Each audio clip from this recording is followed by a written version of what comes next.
किसी भी मुल्क में किसी भी जंग को जारी रखने के लिए एक तो चेन ऑफ कमांड का होना बहुत ज़रूरी है, दूसरा जो एफर्ट्स हैं कोऑर्डिनेटेड होने चाहिए ताकि पता हो कौन कब कहाँ क्या कर रहा है, या फिर इस हवाले से पहले से डायरेक्शंस होना बहुत ज़रूरी हैं। अब ईरान की जानिब से जो हमले जारी रखे गए हैं, आप सिक्योरिटी मामलात को बड़े गहरी नज़र से देखते हैं, आपको क्या लगता है कि पहले जो स्टॉक पाइल्स थे जून 2025 में, अभी 2026 स्टार्ट हो गया है, उसको कितना रिप्लेनिश किया है ईरान ने, और अब जो आला क़यादत के ज़ाहिर है कि उनकी असैसिनेशन के बाद अब ईरान कितने अरसे तक इस चीज़ को कंटिन्यू रख सकता है, सस्टेन कर सकता है आपकी नज़र में? असल में ईरान की जो स्ट्रैटेजी है वो यही है कि अपने जो फील्ड कमांडर्स हैं उनको ऑर्डर्स दिए जा चुके हैं, उनको इस चीज़ का बहुत अच्छे से अंदाज़ा है कि उनका जो कमांड एंड कंट्रोल सिस्टम है वो हैक भी हो सकता है, कम्युनिकेशन जैम्स भी हो सकती हैं, उनके राब्ते ख़त्म भी हो सकते हैं। सो जो फील्ड कमांडर्स हैं वो ऑपरेट कर रहे हैं, वो तब ही रुकेंगे जब उनको हदायत आएंगी कि अब आप रुक जाएं।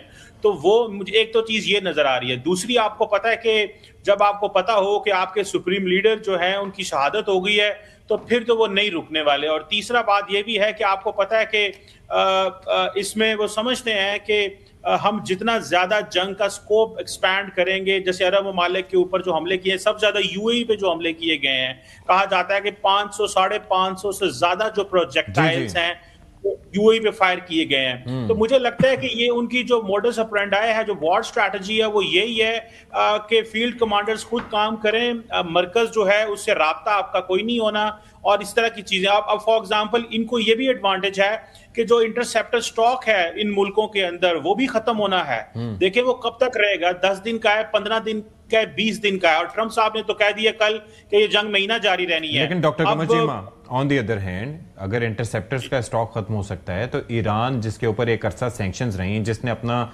मिसाइलों का स्टॉक पाइल पहले भी जून में भी यूज किया, क्योंकि एयरफोर्स तो है नहीं, बाकी कुछ है नहीं, मिसाइल्स ही हैं। लेकिन क्वेश्चन यहाँ पर यह भी उठता है ना कि कब तक ईरान कब तक इस चीज को सस्टेन कर सकता है, ये मेरा आपसे सवाल है। जबकि उसके ऊपर मुसलसल फजाई हमले भी चल रहे हों, उन जहां से मिसाइल लॉन्च होते हैं उनकी लोकेशन को जांचते हुए वहां पर वो टारगेट भी करते होंगे, अगर के जो लॉन्चर्स हैं वो मोबाइल ना हो, तो ये भी तो एक बड़ा चैलेंज है। देखिए लगता ये है, इसको बोलते हैं ये जो स्वार्म ड्रोन्स हैं जो चीप होते हैं, ठीक है, मेरा ख्याल है वो उस पर ज्यादा रिलाई कर रहे हैं। उससे ये फायदा होता है कि एटलीस्ट जो उनके जो रडार्स हैं और जो कमांड नेटवर्क्स हैं या जो इंटरसेप्ट करने वाले हैं, जब आप उनको हजारों जो फेंकते हैं, मिसाइल फेंकते हैं, ड्रोन भेजते हैं, तो वो चोक हो जाते हैं, ओवरवेल्म हो जाते हैं, तो उनको बेसिकली आप जो है ब्लाइंड कर देते हैं। तो मुझे लगता है उनकी वॉर स्ट्रैटेजी, यानी कि अगर हम अपने नाज़रीन के लिए सादा अल्फाज में बताएं तो ये होगा कि फर्ज करें कि एक इंटरसेप्टर जो है वो है $5 लाख का, ये $1 मिलियन का, तो ये जो कामाकाजी जो ड्रोन यूज कर रहे हैं ये तकरीबन 20 से 25 हज़ार डॉलर का है। तो इसमें ये है कि वो उनको ज्यादा महंगा पड़ जाता है और उसको मुश्किल होता है इंटरसेप्टर्स को वहां पर दोबारा से उनको अरेंज करना। ऐसे ही आप कहना चाह रहे हैं? जी ट्रू, ऑब्वियसली। और दूसरा ये कि अभी तो वो समझते हैं कि हमारे पास जो बड़े स्टॉक पाइल्स हैं, जो हाइपरसोनिक मिसाइल्स हैं, बाकी जो मिसाइल्स हैं वो तो अभी उन्होंने चलाने हैं, वो तो अभी उसको देख रहे हैं। लेकिन मैं यहाँ पे बात और करना चाहता हूँ। मुझे ऐसे लगता है कि देखें, इस सारी जंग के अंदर इजराइल के ऑब्जेक्टिव्स और हैं और अमेरिका के ऑब्जेक्टिव्स और हैं।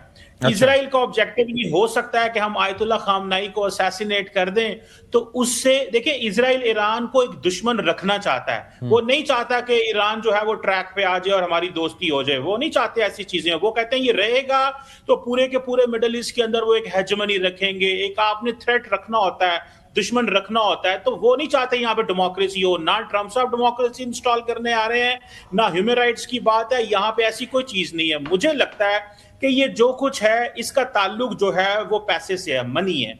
इंपॉर्टेंट चीज ये है, फॉर एग्जांपल आप देखें कि अगर पूरी की दुनिया की जो एनर्जी सप्लाई चेन है यहाँ से होती है, एनर्जी सिक्योरिटी हर मुल्क की कॉम्प्रोमाइज हो रही है।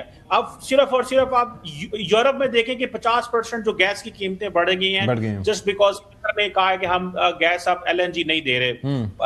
रात तक खबर ये थी कि 13% जो है वो ऑयल की कीमतें बढ़ रही हैं। तो स्ट्रैटेजी ये है कि जैसे अगर वेनेजुएला का जो ऑयल है वो मार्केट में आता है, अमेरिका का उसके ऊपर असर सूख रहता है, फिर अमेरिका के अपने जो स्ट्रेटेजिक ऑयल रिजर्व्स हैं वो भी वो निकालते हैं, तो शायद अमेरिकन इस जो गैप है इसको फिल करे। तो एक तो ये चीज है। दूसरा ये है कि ये जितने अरब ममालिक हैं, अब आप देखें कि ये अरब ममालिक जो है, अब इनको क्या नुकसान होने वाला है। एक तो जारी बात है, इनको ज्यादा डिफेंस पे खर्चा करना पड़ेगा, इनको ज्यादा पैसा लगाना पड़ेगा, तो इनको अपनी जगह पैसा भी लगाना है, इनकी इकोनॉमी भी कमजोर हो रही है